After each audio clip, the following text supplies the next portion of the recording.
Yeah. It will go on YouTube. Well, everyone, thanks so much for coming tonight. My name is Peter Berry, and I've been an artist since I was a little kid, mostly drawing, doing lots of abstract painting before I knew what else to do, and then really independent ink. And some of my real heroes were Salvador Dali and M.C. Escher. So I've always liked the fantastic, the very detailed, the very rich and nuanced. So when I got into fractals, it was kind of a surprise. Let me back up a little bit, though, because I want to talk a little bit about how did we get to using fractals as art. We first started using art in our world, gosh, down around the time of caves, and it was just as simple as putting a hand up on a wall and saying, I was here. And then it was describing what animals there were, how they were hunted. And then if you go to the Plains Indians and other indigenous cultures, you'll find that they used art as a way of memorializing events or telling people this is where to go when the weather is in a particular way. So we keep moving on through history, and human beings have always found a way to make things work better. So by the time you get into the Renaissance, we're doing plasters and painting on wet plaster. And you have the creation of the world in the Sistine Chapel. Then oil paints came along. First they tried to put them on plaster, that didn't work very well, so they started working on canvas. And made art more transportable. And again, people kept trying to make things as precise as possible. So you got to the Flemish masters, and if you look at their paintings, they're ridiculous. You can see mirrors reflections on the back of a candelabra hanging in the middle ground. So they were doing all of this with their eyes, just sitting still, just drawing what they saw. Then in the 17th century, we started to see a little bit of people playing with form a little more. In Asia, there were people who were doing abstract art, so they were painting more ideas and feelings and representing the world. But it wasn't really until photography happened in the Western world that the artists became free of reproducing what they saw, or producing allegory, telling stories through images.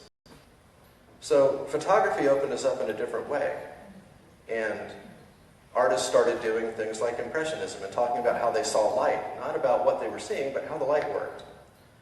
So all of these types of advances take us to a new place. I have a training in oil painting, and it was 2009 when we moved from Colorado to Tallahassee, and we moved from about 6,000 square feet altogether into less than 2,000. And one of the casualties was my painting studio. I've been playing with fractals a little bit, but decided that that would be a good time to really learn them. And Leisha, my wonderful wife, bought me a really nice fractal program, and I started playing with that. And at first I was just making stuff. And then it really became imagery, and then it became art. So what I want to do is walk you through a little bit of this and share more about what fractals are and how we use them in art.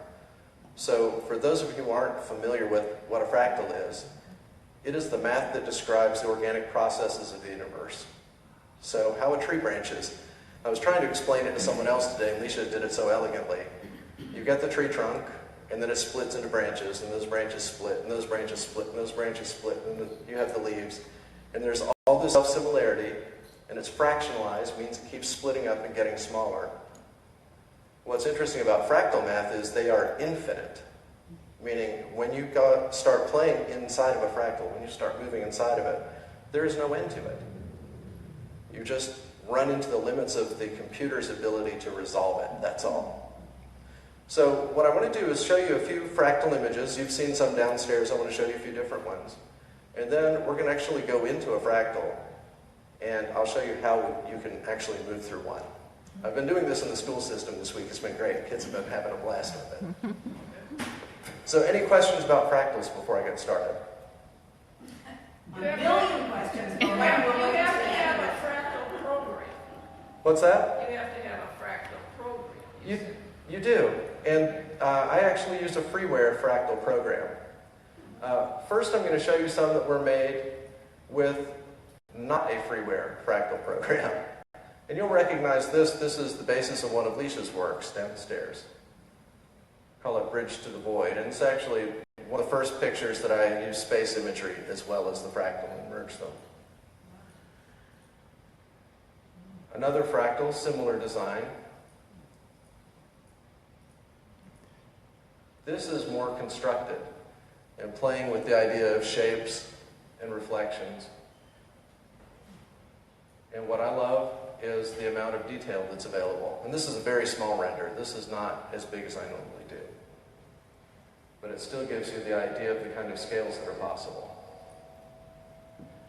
This you would see downstairs. Whoops, I'm sorry.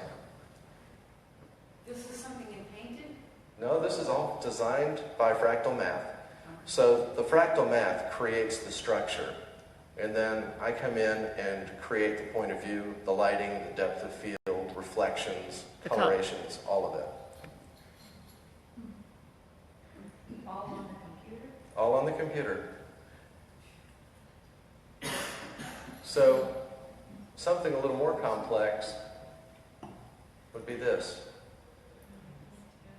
This is a fourth dimensional fractal, so it actually maps time as well as the X, Y, and Z coordinates. So that's what gives it these spirals at the end.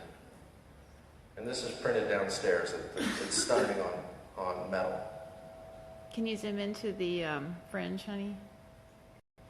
So the fringe is a regression. This is using what's called a Julia regression, which is that it infinitely regresses. So at the end, it would go to microscopic depths that if you were able to keep going in, you would still be able to see. But since I caught the picture, we're at the limit of the picture itself. But what does it start to look like if you're just pushing enough buttons to make it go smaller and smaller? What's it start with? Well, funny you should ask that. Why don't we just get right into it? Because there's plenty of images down there to look at. Well, that's odd. Where did my fractal program go?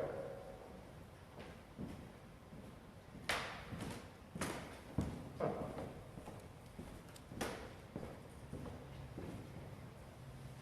Well, we'll start with this. And I'm actually going to go into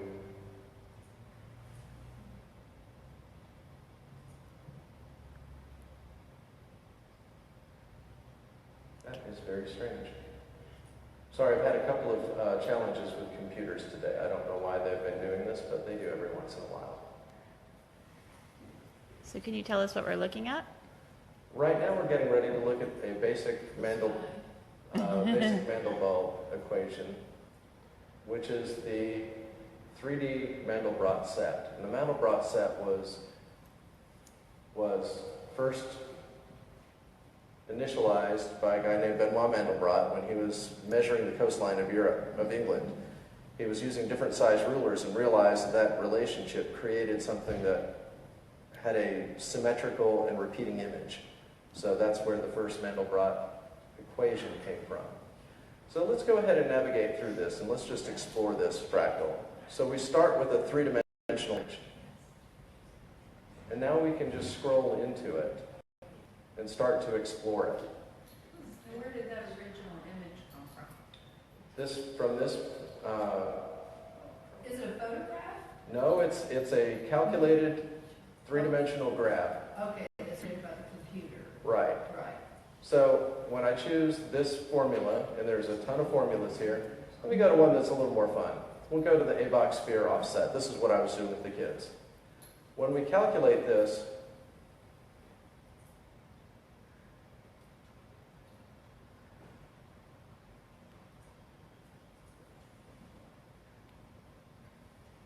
I have no idea why I'm having the trouble I'm having today.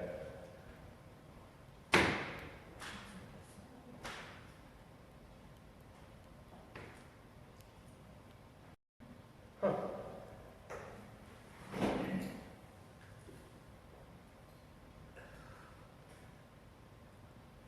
Sorry, everybody, I'm having strange computer issues here. It happens. It does. Unplug everything and start it. Can you actually take us into one of the existing ones? Yeah, let me do Into that. deep detail so we can kind of see at least the traveling part. Right. Let me put in one that's not in the show directly. This is called Seven Hills with Yin Yang. And the fractal depth is a level of detail that is truly amazing to me. As we scroll in, you'll see that even the reflection of where we're standing is calculated. So again, this was just a structure. All the color choices, the lighting, the background, the reflections, shadows, how those are cast, light sources, all those are put in by the artist. And it allows us to capture more and more detail. An image like this, which is rendered at 6,000 by 9,000 pixels, for those of you who are geeks at all, you know that's a huge image. That's 54 megapixels.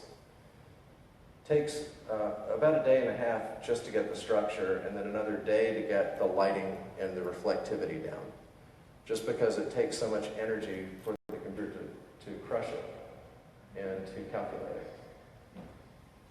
It uses what's called ray tracing, so that it takes a singular point of view where the camera is, and then calculates all the light points as they would bounce to a single eye at that point.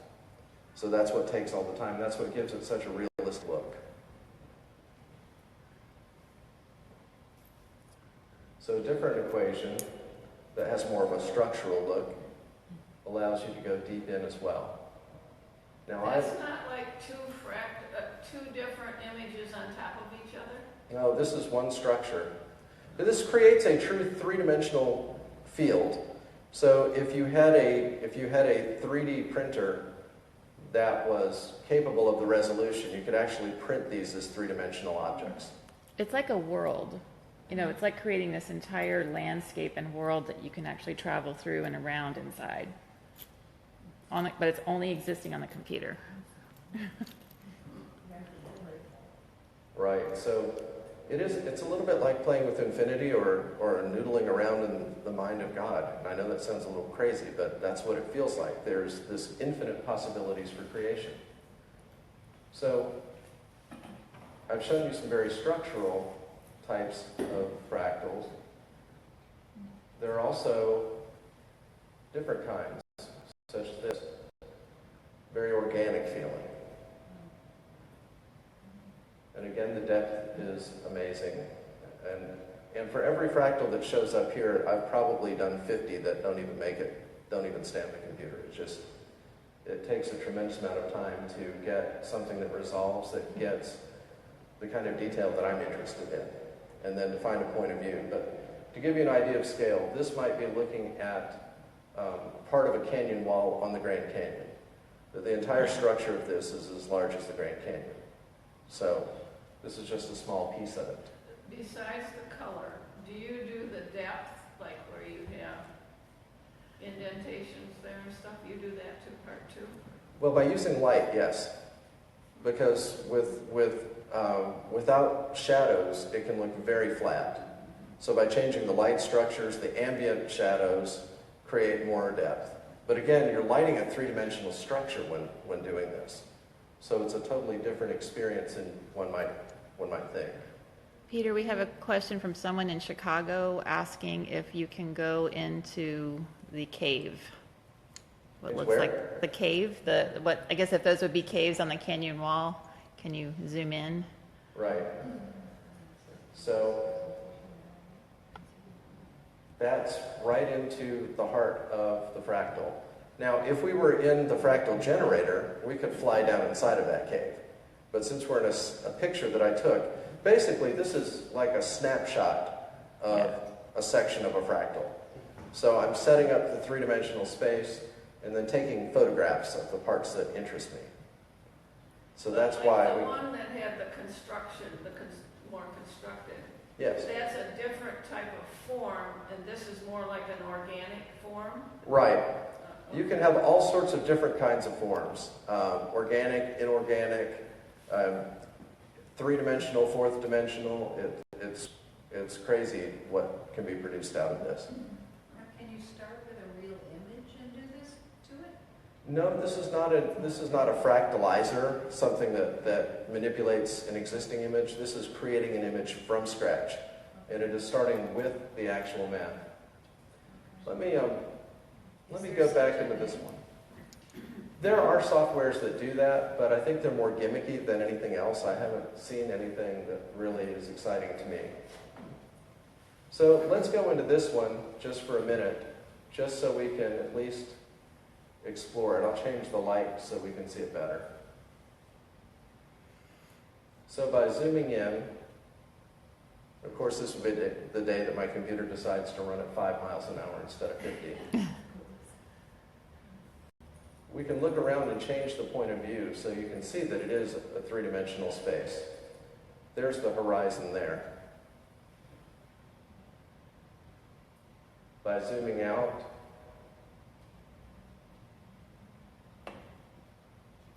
Can you enlarge that? sure.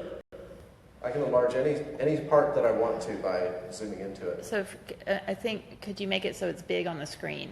Oh, Yeah. I can't make it any larger than this. Oh. The actual That's preview or interesting. this navigator button only goes to this size. Okay.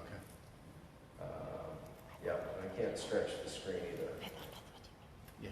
But when we decide upon a point of view, like if I find that interesting, then I can take it to the main screen and calculate that new point of view. Wow, this is running so slowly. Let me just take it to preview. So we can take it to a smaller size, and then if we think it's interesting, we can do something else with it. So once it's created,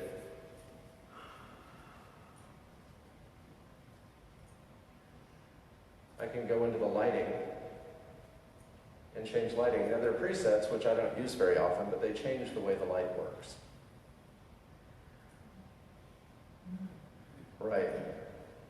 And then if I want to change the lighting, I can actually put in a positional light. So I could add a light here. And make it go there and then change its intensity. And by changing its intensity, change the entire image. Or turn it off.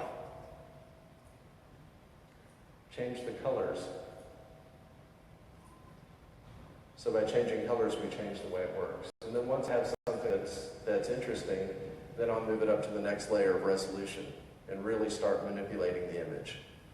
Really start working maybe even with adding some color maps to it. Is a fractal, all those different ones you start to look at, always based on something in nature? No, ma'am. It's, That mathematical formula, a leaf or a canyon or a, you know? it can be as simple as just a sphere or a cylinder. Okay. It really, it's anything. Okay. Yeah, the math is what drives everything. And I wish I could explain the math to you better. I am not a mathematician. I did not get those genes and I did not pass them along. But what I am able to do is use the math within this program, within the fractal programs that I use, to create imagery. And for me, it's become more of just a different kind of canvas. I understand this about the same way I understand oil paints. I couldn't make oil paints from scratch. It would take me years to learn how to do that. I know how to use them. I don't know how to make the brush, but I can use it. I know how to weave the canvas, but I don't, that's not something I do.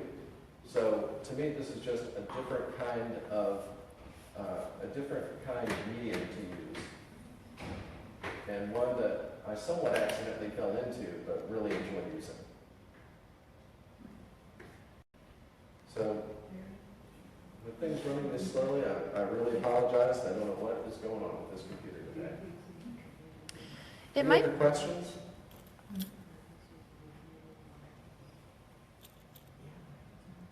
it could be interesting to talk about fractals from the layperson's terms, like me, Yeah. the way I understand them. Would that be? Well, why don't you explain them? You're really good at Okay, all right. Well, Peter always explains fractals in this very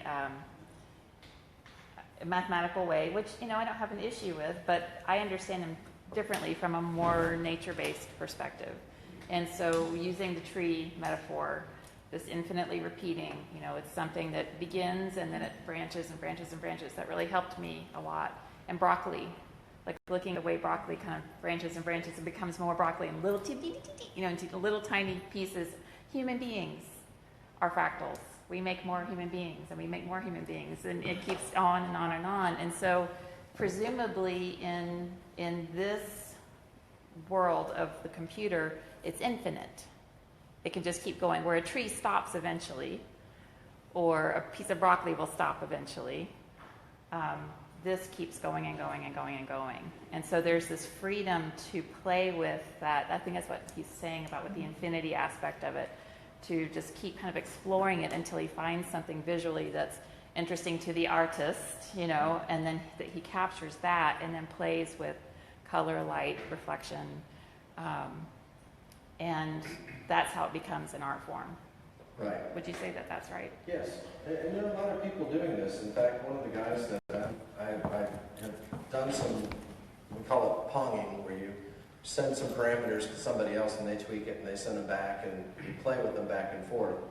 Just released screenshots from Guardians of the Galaxy 2, where he did some of the visualizations, the early visualizations of the environments that they created using this software. So this amazing alien terrain with these spheres popping up everywhere, like little sphere cities on an alien terrain with huge spiral mountains. It is beautiful. So there are people all over the world doing this. I'm in a group of probably, I think we're up to about 1,500 people now. And I think a lot of them are caught in the fractal as a fractal versus fractal as an art form. And there's some people who do some amazing work. I wish I could dedicate 40 or 50 hours a week to this, but that's not the time I have. And I think there's some people who really have pushed it to the limit, but what I find in it is just a different way of getting to the kinds of colors and forms that excite me. So it's that sort of exploration type art that I do even when I paint. When you go downstairs and you look at the paintings I have, those are investigational paintings. I very rarely start with an idea in my mind of an image and paint what's in my brain. I'm more often coming up with an idea or trying to solve a problem and having a conversation with the painting until it's over. So I'm making strokes and the painting's talking back to me. I'm responding to what's on the canvas. And it's a push-pull until a point at which the conversation is over and then I stop. And fractals are the same way for me. It's an investigation that ends up in an image that I will never expect. They're always so much more interesting than I think they would be when I start. I'm glad you demonstrated it. It gives you a better appreciation for what you see downstairs. Good. Good. And I apologize. I have no idea what is going on with this computer. It's driving me crazy today. What's the time, honey? The time is 5:29. Okay. I was going to show one more. Yeah, little go ahead. fun thing. Go ahead. That's fine. You can do things as subtle as adding a dynamic fog, which is a light at a depth level, to change the entire thing. I was working with these kids yesterday, and this one boy was working with something, and he got red dynamic fog, and I could tell that he says, "Oh my gosh, this is where the demons live." And I said, "You put on red fog, didn't you?" And he said, "Yes."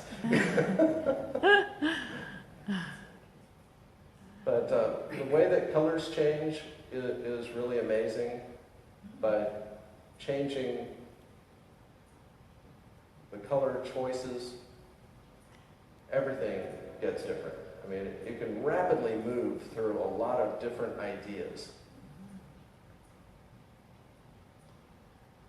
Change the color cycling, and that gives you a different way.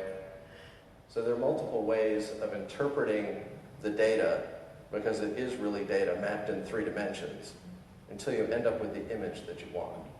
It takes a lot of patience. That's one thing I will tell you. It takes a tremendous amount of patience. It is freeware. It's called Mandelbrot 3D. And if you just, actually connect with me, I'd be happy to send you a link to it. But it's free software. It just takes a computer that has some free space on it. The images can get quite large, and it takes a lot of processing power. Can really slow you down if you're trying to do other things. That's what I have unless anyone has more questions. So they all start from that other program you had up there, that other file you had up there? They all start right here with this, whatever this equation is, generates the image. So all of these different equations have totally different outputs. So you could change the equation. Right. And he's been making fractals by putting people's birth date and time of birth and latitude, longitude, and creating fractals for them, uniquely to them. And they are, in fact, that's mine, right Yes, there. This is Leisha's. They are astonishing. That's your birthday? That's me. It's expressed in math, That's the essence of her. expressed mathematically. This is our son's soul blueprint, and he's an opera singer. So he stands out in the crowd. Yuck, yuck, yuck, yuck. Yeah. This is a little girl who's very sick, but her family is all around her. These reflections, and these things just show up based on the information I'm given. A woman from South Florida. This is a family of 3, very complex because 3 people's information are in it. When you came in today, there was the big fractal on the wall by the street. That's actually the soul blueprint of Leisha and I together, of our unit. So that's our information combined together to form an image that talks about us as a unit. It looked like those were words when you said you choose an equation. Well, there are words, but it is an actual equation. That's the name of the equation. The equation's in the background. I think they understood very quickly that most of us using this aren't interested in the math. We're just interested in what the math makes. But when you put in birthdays and whatever, you're plugging in the numbers for longitude and latitude. Right. Well, when I'm in there, I'm plugging it into the parameters of the actual fractal. So I'm changing the default parameters. So what ends up happening is you've got a mathematical relationship there that is almost impossible for somebody else to come up with. You certainly couldn't look at it and pull it back and recreate it that way. Makes it very unusual. Yes? This is a really stupid question, I think, but I am having a terrible time trying to wrap my mind around this. So, I never got algebra at all. Can you take just a simple algebraic equation and turn it into a fractal? No, because what a fractal does is it takes an equation and then it applies an iteration to it, meaning it adds 1 to it or adds some portion to it, and then it does it over and over and over again and maps points on a graph. But it does it in 3 dimensions.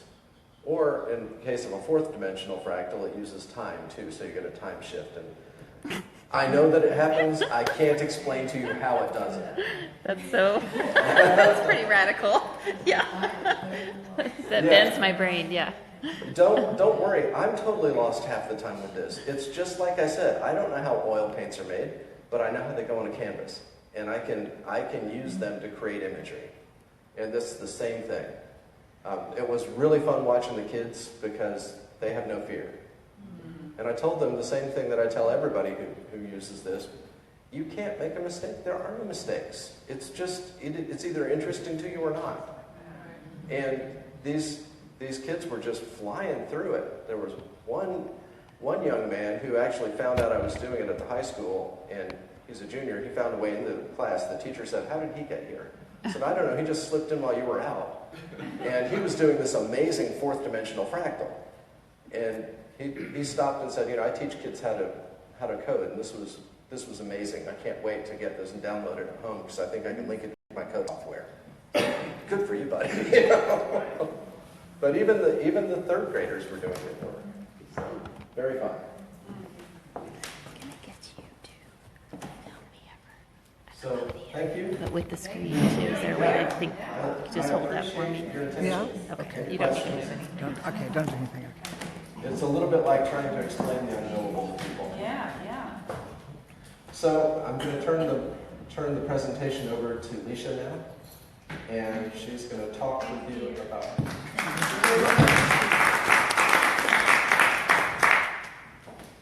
I'm wondering if I need the mic. Can you guys hear me back there? Can hear you. I need the mic. Oh, you can hear me? I'll try it with the mic. Do the mic. Much better. I like it. Okay, so hi everybody, my name is Leisha Berry, and similar history to Peter in that loved art from an early age, but I tended to make paper dolls. I had an early love of the female figure, and so drew my own dolls and drew the clothes and cut them out, and that was the thing until later I became kind of a fashion designer to my own mind as a teenager. And then when I went to Georgia and Georgia State, life drawing and the female figure were my love, and just enjoyed the form so much. There was something, I guess, a little bit different in that I felt like I could almost feel the body while I was drawing it. I could just feel in my body where the line needed to be, or there was sort of this transference between a lived experience internally and what I was creating here. So you'll find that downstairs, very different art than Peter makes. He's sort of this high-tech, amazing guy, and I'm sort of this soft, feminine, indigenous, mythical, other, probably more feminine, perhaps, would be a way of describing that. Just briefly, I taught in the public schools. I taught art in the public schools in Atlanta for years, and had a real strong interest in psychology. That was my minor in school. So the mind, interest in consciousness and where people went with their art. And so that wound up taking me to Arizona, which wound up taking me into working with children with brain disorders, how they hired an art teacher to work with children with brain disorders. I think it was my education background, and I'm a fast study. So I started learning about the brain, and that was just an extraordinary journey for me to take thinking about mind and consciousness and start putting into a biology of the brain. I'm having trouble reading my notes. Okay, yes. Then we moved to Asheville, North Carolina from Arizona. And if you've been into the Blue Ridge at all, that feeling I was talking about earlier, that feeling in the body, that there's something you can sense, I started having the sense of a voice of the land. Like the land there was this quality, and I'm not talking like a voice that you hear with your ears, but almost like a wind blowing through you, and just this felt sense of something that those mountains hold, some history or some presence in those mountains. And that started to really inform my art. I grew from a visual artist into voice and song and teaching and healing, laying hands on, and like this explosion of creativity. And if you're familiar with Julia Cameron's work, hopefully you are, The Artist's Way, and all of her amazing insights into the creative process, she says very clearly, with no apologies, that to her, creativity and spirituality are the very same thing. And so I found myself sort of recognizing that I was going through this creative process, which was also very much a spiritual process too. And so that led me into raising my children as my greatest creative act as a mother. And that female figure, interest that flows through my life, and the mother and the body and the voice and song, and discovering that my father hid indigenous ancestry from all of us, and realizing that voice of nature had been speaking through me my whole life and didn't know why. And suddenly I'm realizing that I'm seeking something that's covered, that needs to be uncovered in my work. And so I started a search, a very earnest search, for this voice that I'd been hearing, this presence that was calling to me through the land, in my visual work and in all the other kinds of creative work that I was doing. When my children, which were my, again, my great creative work, left home recently in the last year, they both were finally out of the house. That sounds terrible, but they finally, they were off doing their thing, empty nest, and I could sense that there was a lot of creative space opening up. There was some room opening up in me, and realizing how much mothers, our minds are completely engrossed with our children. And so that freedom, that space was like, who am I now that, 20 plus years later that the kids are gone? And how does this inform how I express in the world? And so I took a pilgrimage to France by myself. I had never been to Europe. I do not speak French. I just felt that I needed to do something ridiculous, and yet somehow was guided in the same sense, guided to go there. And so I walked across the southern half of France for 6 weeks. Peter joined me for one of those 6, so I was alone for 5 weeks, coast to coast, and had the most extraordinary adventures, which I'm going to share a lot about tomorrow night. But the way that informed my creative process, if you could go ahead and put Our Lady of Lourdes up, that would be great. Was I've always scorned digital art. That's my confession to you. And to everyone who, oh my gosh, everybody else in the world is watching that too. Okay, so my confession is that I've always been very judgmental about digital art. And even though my beloved, has been a digital artist for some years, I've been like, oh, that's nice, but that's not really art. And yet, what I discovered for myself, which was the big lesson for me, was that I was wrong. That you can take something in life into the digital arena and make it your own, where it is truly a creative work, from your heart or soul or however that works, And so what happened for me is that I took all of these photographs, 3,000 photographs over these weeks, and the Madonna was one of the images. There's that seeking of the mother and the female and the where is she? I hear her voice, something's calling me. And Madonna after Madonna after Madonna. I saw black Madonnas, which was my initial hunt to find black Madonnas. And then Madonnas of every color, and Madonnas of every era, and everywhere, all over France, not knowing that southern France is the greatest concentration of the black Madonna. I didn't realize that before I went. Of course, she's not a black Madonna. This is the Lady of Lourdes. And so I actually went to Lourdes and took this photo. And it was cool enough to have the experience as a woman and as a human being to go and be utterly, creatively transformed, spiritually transformed by going to this foreign land and having this new experience, right? But then I come home and I have to do something with these images, and I can't do anything with them except in digital format. So I start taking, with lessons from my beloved, who was so kind, even after I judged his art, to show me how to work with digital art processes. And so I took Our Lady of Lourdes into a space format. This is one of NASA's telescope photographs that are free source, so you're allowed to use those. Oh, sorry, I don't know what I'm doing. And the process of painting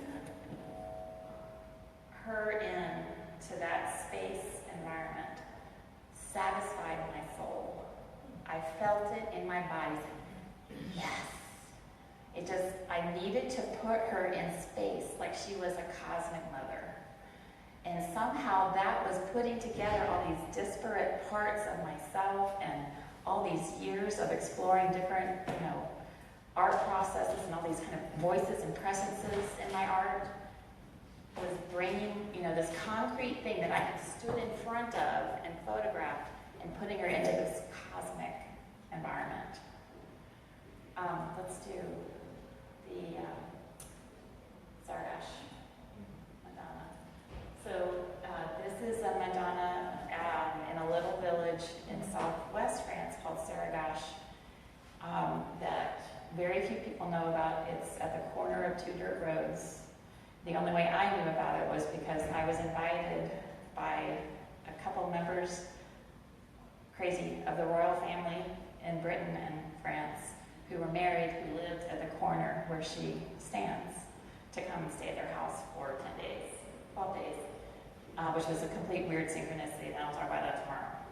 But this is a pilgrimage site for people on the Camino that travel through that section of France. They stop here because there's a spring close by, and then they worship at this statue. And I just was captivated by her, the grace, you know, the position that she was holding, and there was something about her stature that I loved, but again, came home and was like, she belongs in something else. And so then I got to use one of Peter's fractals as my background. And this is what's really juicy to me, is that he created the fractal as the digital landscape, very much like a cave. And she was perfect to go into that space. This is called Cave Queen. So it's a reference to a feminine knowing that's deep inside. You know, similar to when we go into caves in the West, or if any of you have kind of gone into the caves in the mountains in North Carolina, you go into those deep spaces and it's like, you know, oh, there's something very womb-like about it. It's fantastic. So I wanted to evoke that, and then Peter brought in the space. So this is actually a collaborative piece between us that's downstairs. But it also is one image on top of another. Yes, Right. this is because it's my photo plus Peter's fractal plus a NASA image that he pulled in, and we painted them in with digital tools. And so then the last one I'll show you is, this is Veiled Mary. This bust is in Nice, France, which of course was, you know, where the terrorist attacks were the summer that I was there. In France, not in Nice when it happened, but about an hour and a half away. And it was interesting because the people in France, besides being utterly kind and helpful to me, which again I'll talk about tomorrow, had this philosophy of, we can't let this stop us from living. We're going to go on and, you know, eat our food and drink our wine and celebrate. Yeah, that's it. Go, you know, just keep living. It's like, life is not a dress rehearsal. Yeah. So when I came to Nice and I saw her, I saw kind of the veil as almost a grief shroud. That was in my own mind because of what had happened in Nice, and took her photograph and brought her home and felt compelled to put her into space also. Is that all marble? What's that? Is that all marble? Yes, that's a marble bust. And so there's my photograph. And this is an image from NASA of a star nursery, a nebula. And so I was playing with this and painting her in and just again feeling it. Where does this, you know, okay, here, full sun out there. And then I realized that the nebula was wrapping around her like a buffalo robe. And then I saw a face of a buffalo. And then the indigenous ancestry comes, you know, screaming out of my head, it's White Buffalo Catwoman! It's White Buffalo Catwoman! And who is, in some indigenous traditions, she's the creator of the universe. She teaches us how to live the good life and walk the good road. And so there was some mashup, a synergy there, bringing an image of Mary, the Madonna, into wrapping her with this, you know, this buffalo robe that moved me so deeply, again, satisfying something that I cannot quantify inside of myself. Maybe it's a woman's journey to feel it in her body. I don't know, but that's certainly been my case. So what you'll find in the work downstairs of mine is we've got the handwork up because it was important to show that we can make art, you know, in a not digital format. But you'll also find that we're playing with putting handwork into digital work and combining them. And so there's this, again, this blend. And of course, the theme of our show is art and technology, the divine marriage. Yes, we've been married 30 plus years and, you know, deeply profoundly love each other and all that, but this show is about marrying too. It's about bringing things together that, you know, in our brains we may not necessarily think of as being able to be unified. So I hope that you, in looking at the show, that this gives you a little perspective of what you're seeing down there, and that you enjoy what you see. And if you have questions, of course, you know, please feel free to ask. We're delighted that you're here. Thank you so much for being here.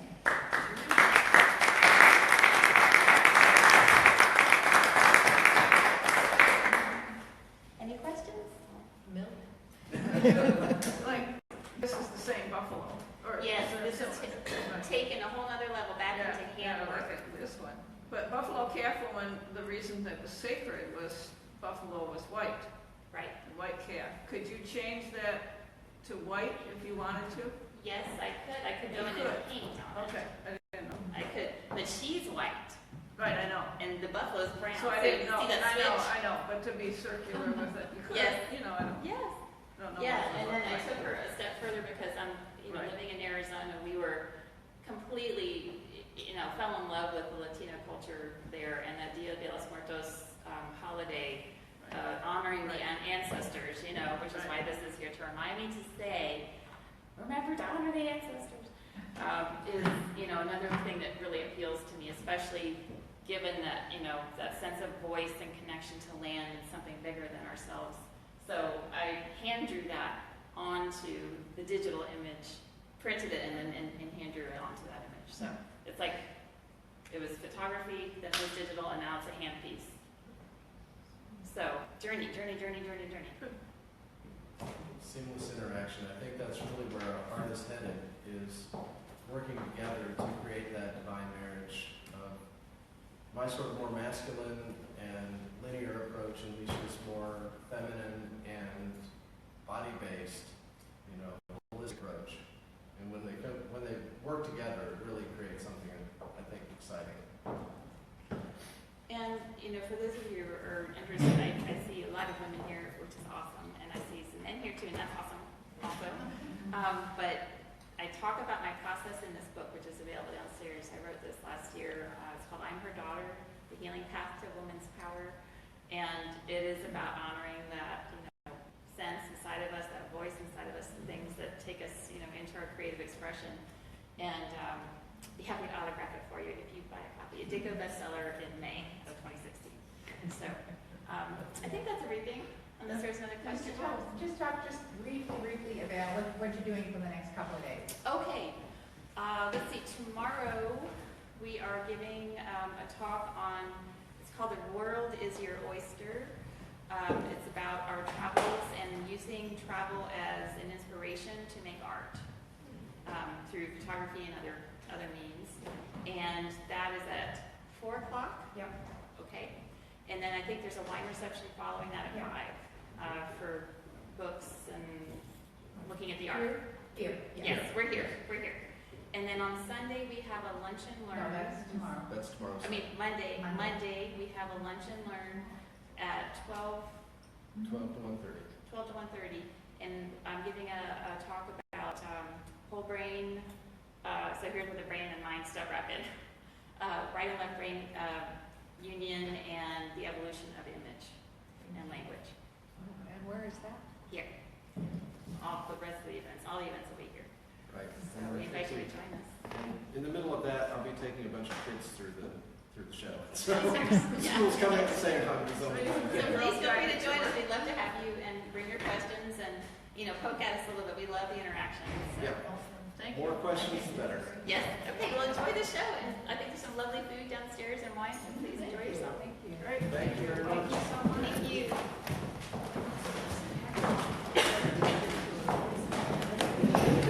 I'm not sure the images came out well. You looked really crisp.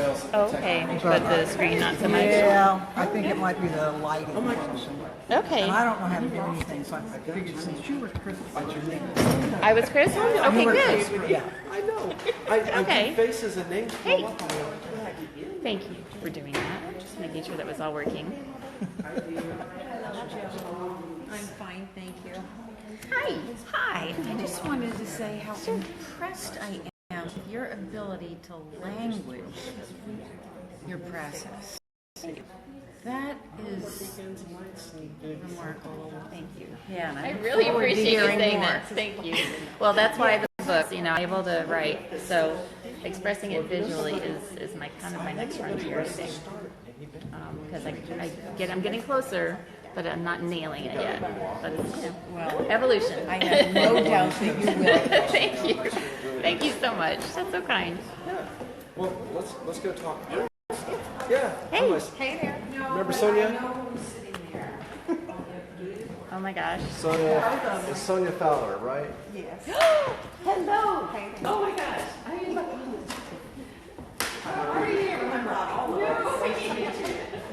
We were just here, and she said, you know, I saw something where it said, dishes, village, and we were here. I was like, let's go look in there and see if it's there.